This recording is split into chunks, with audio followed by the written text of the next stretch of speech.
Idaho Matters podcast is brought to you by St. Luke's On-Demand Virtual Care, which allows patients to see a provider from their home using a computer or smartphone with on-demand care for common ailments, such as a cough, sore throat, or a sinus issue. More information at stlukesonline.org. Last school year, the counselor at Maxine Johnson Elementary held a weekly mental health group to help fourth grade girls. The boys in the grade took notice and asked, "Why is there no fourth grade boys group?" They reminded her, "You know, boys have problems too." I'm Jackson Holmes. How boys in Parma are overcoming stigmas to take mental health into their own hands. Listen now on BoiseStatePublicRadio.org. From the studios of Boise State Public Radio News, I'm Gemma Gaudette. You're listening to Idaho Matters. As we approach the end of 2025, here's a question. Who should wear the title of Best Film of the Year? We're going to give you our pick, plus there's a new musical coming out on Christmas Day. And speaking of Christmas, it's time to look back at 50 years of Saturday Night Live holiday skits. Wow. It's time for What to Watch with our resident movie critic and Morning Edition host, George Prentice. George, nice to have you with us. Happy holidays. Happy holidays to you. Yeah. Okay, George, before we get into all of this, I mean, we have to, sadly, talk about just the horrific killings of acclaimed film director Rob Reiner and his wife, Michelle. Still just shocking. Indeed. I think not only the film community, but I think just film fans were just rocked by this news when they were found dead in their West Los Angeles home this past weekend. And then when we learned that their son was arrested and charged with their deaths, my goodness. And there's a little bit that we're learning every day. Of course, you know, it's a time for us to look back at Rob Reiner's career. But one other note that we learned on Monday evening, Michelle Obama was on Jimmy Kimmel Live. I don't know if you heard about this, but the Obamas were friends with Reiner's. And in the shadow of some pretty hateful remarks made by President Trump, which were just bizarre. How he made it about him. But Michelle Obama wanted to talk about, you know, their friends, the Reiners.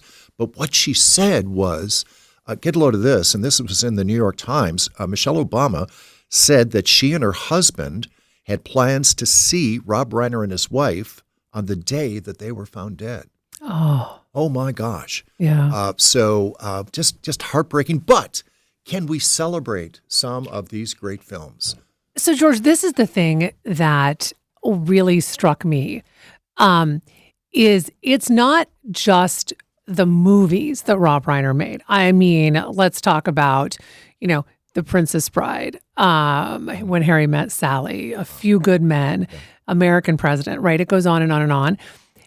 It's some of the lines from those movies that have become a part of the fabric of our culture, right? I mean, As You Wish. Princess Bride. Yeah. And then, as you said, You Can't Handle the Truth. A Few Good Men. Right? A Few Good Men. When Harry Met Sally, I'll Have What She's Having. I mean, the deli scene, right? Yeah. Which was actually, that was Rob Reiner's mom. That's right. Was, put into that scene, and so she delivered that famous line. But The American President is one of my favorite films. Such a great film. Going all the way back to 1986, Stand By Me.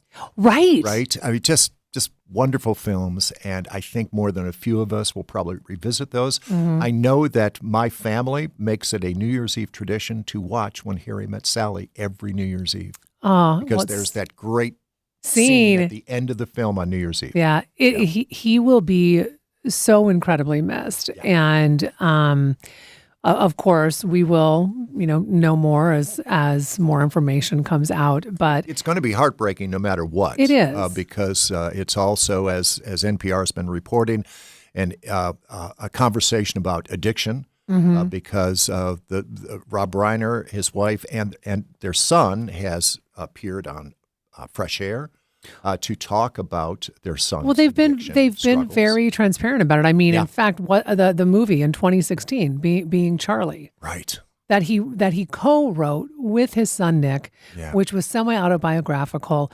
about Nick's, addiction and his mental health issues. So how they will prosecute and how they will defend will be the subject of much conversation, but it's just so heartbreaking. Well, and at the end of the day, it is remembering that two people tragically lost their lives. Right. It is on unraveling a family. It is not about the president. It is not about the president. And in a way, not even about the movies that he made. I mean, I think about his surviving children. I think about what they, first off, to lose someone so suddenly, to lose someone so tragically, to lose someone allegedly by your own sibling. Yeah. I mean, George, those are the people we need to be thinking about. Absolutely. Yeah. So we, of course, have to continue on as we do in this business, and we sometimes have to go from something really deep and difficult to something lighter. So we're here to talk about the movies, George. Yeah. And 2025 is coming to an end. I can't believe that. So you're thinking about which movie should get that title, Best Film of the Year. Indeed. And I knew about 15 minutes into watching this movie. And quite ironically, it is a film about grief and loss. And it is based on true story of Hamlet and his wife. Okay. It is the movie Hamnet. Mm-hmm. And I'll tell you right now, Jessie Buckley, who plays Agnes, Shakespeare's wife, they might as well just mail her the Oscar right now. Wow. I mean, it's just a stunning performance. Do not miss this film. It is currently playing in theaters. Do not miss this film. Make it a holiday event. Go with someone that you love. So if I may just talk a little bit about it. So it's kind of its awkward title. What is Hamnet? Mm-hmm. Well, we learned pretty early on that Hamnet and Hamlet were somewhat interchangeable, I guess, back in the day. Oh. So it wasn't unusual to call someone Hamnet and or Hamlet. Well, Hamnet was the name of Shakespeare's 11-year-old son who died of the plague at the age of 11, this charming boy. And so here's the story of a young Will Shakespeare and this free spirit, Agnes, in a small suburb of London. And by free spirit, I mean, she makes potions out of herbs and things like that, and has a pet hawk, and can just kind of tell the future by holding someone's hand in a particular way. And all of this was documented. Well, they had a torrid love affair. I mean, it's also a movie about joy and love. And they had this amazing love affair. They got married pretty early, and they had 3 children. And one scene of the childbirth is pretty difficult to watch, but it turns out to be a miracle in that all 3 children survived at birth. But Agnes tells her husband, Will, you've got to follow your dream. You are a writer. You've got to go off to London. And so she says, look, I'm not going to be the same with you here. We will always be with you if you are there. And so he goes off to London to work. And so she's left with the children.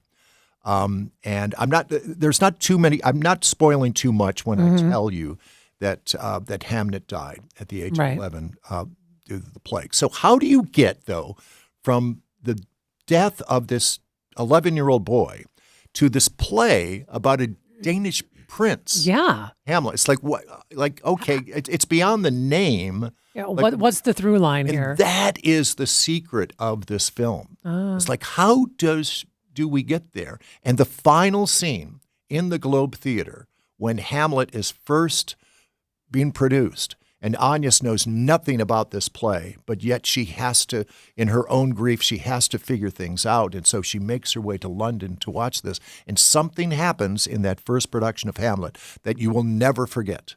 And the word is that final scene was not in the script. What? It was improvised. I don't mean to give too many teases here.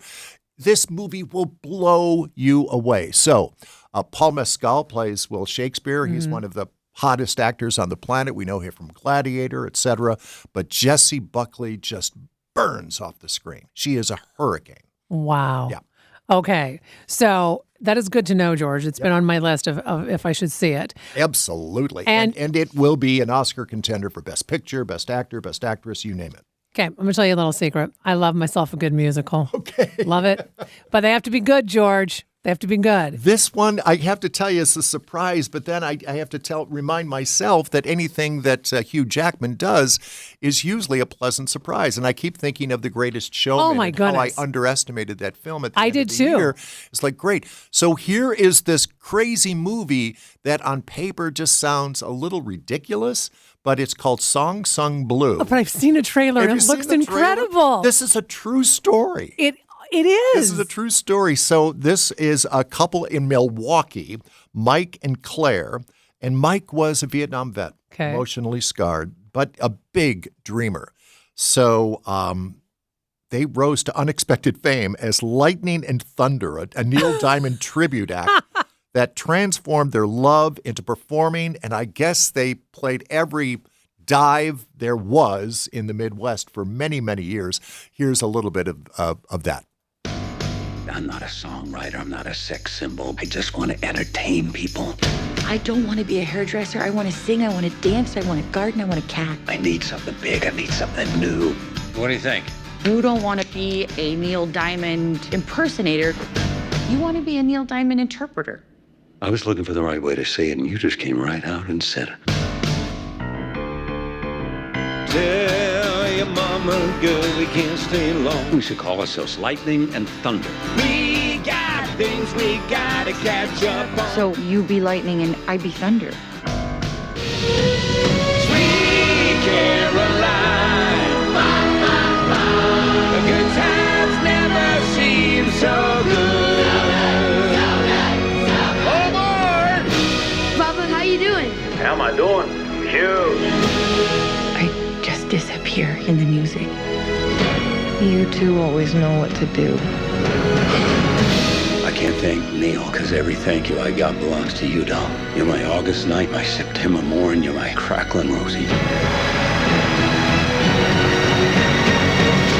Yeah, lightning and thunder. It opens Christmas Day. Okay, Who well, does that- not want to see this movie? That says something that it's opening on Christmas Day. I'd love it. I love this movie Love it. already. And Hugh Jackman just knocks it out of the park. And with Kate Hudson, again, the fact that this is a true story. By the way, they were so kitsch that they even opened for Pearl Jam.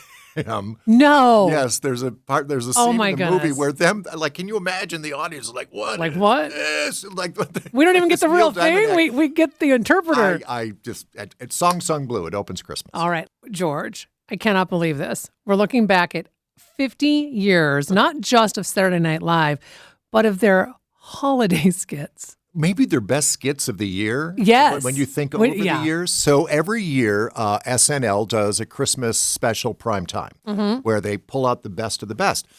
But of course, every year they have to drop some and add some. Right. And they've been on for 50 years 50 plus years. now. So I'm just thinking of the famous one.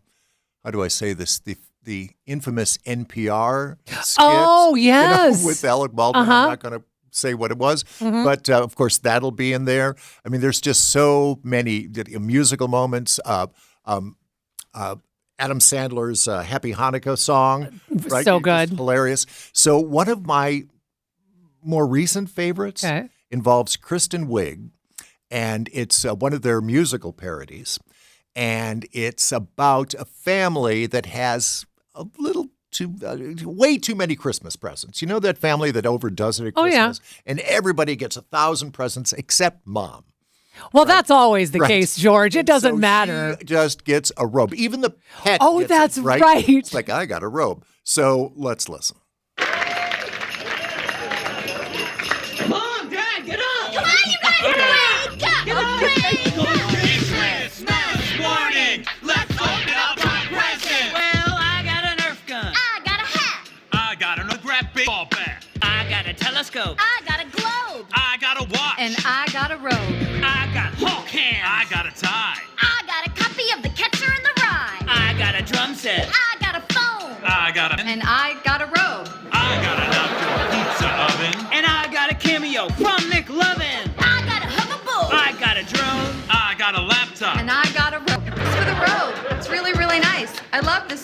guys. This is great. I got headphones. I got a wig. We got the piano from Big. I got a vintage pinball machine. And I'm gonna Gus breakfast in my brand new robe, which I love so much. It's really, really soft. Oh, it's on sale. I got shades. We got pairs of rollerblades. I got a Lego Millennium Falcon. And I burned my arm in the oven. It hurt pretty bad, but I didn't even scream because I keep the pain inside of me. More and more presents. Let's open up our stockings. Mine has a set of travel And games. mine is stuffed with candy canes. Mine's a bottle of nice cologne. And mine is completely empty. Just a big flat sock with nothing inside. Only hang it up because it looks kind of weird if it's missing in our pictures. Hold on now, what's this I see? A few more presents beneath the tree. Looks like someone's got a big surprise. Oh, you guys really didn't need to get me. It's presents for the dog. He got a bone and a squeaky toy. And peanut butter treats. Cause he's a good boy. So many presents, but he deserves it. And he got a robe. It's Christmas morning. Let's take a family picture. John, I don't have any makeup on. I was up until 4 in the morning. What a great picture. Let's post it on the internet. Your mom does everything for your family. This year, get her more than one present. Moms like stuff too. Who touched my piano? It was an accident. Story of my life, George. No, but it's just it's so on point. It is. It's hilarious. It's Kristen Wiig, and I got a robe. And I got a robe. I got a robe.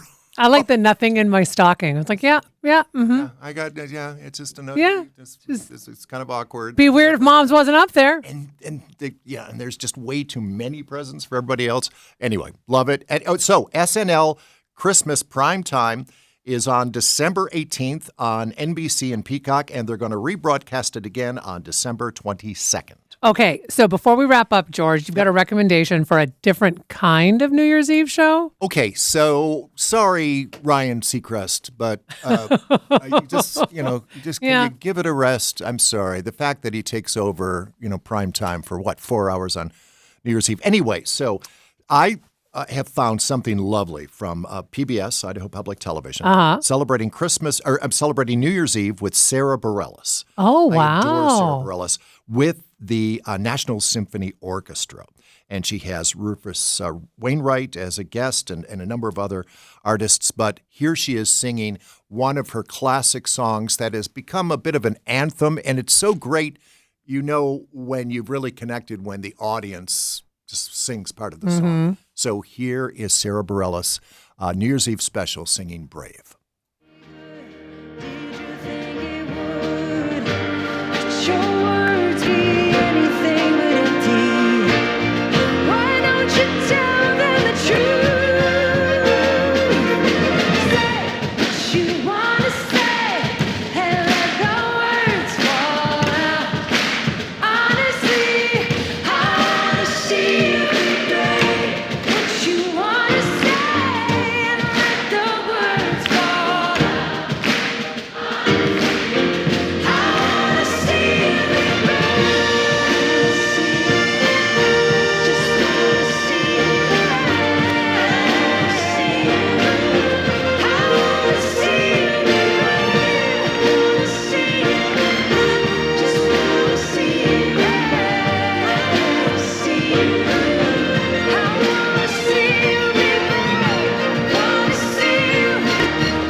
I love that song, George. Of course, she wrote Waitress for Broadway. She's working on a new Broadway show. But anyway, it's on Idaho Public Television's website. You can stream it, and it's a special New Year's Eve concert. Look for it for something different for New Year's Eve. Well, George, as always, it's so great to have you here with us. Happy holidays. And to you.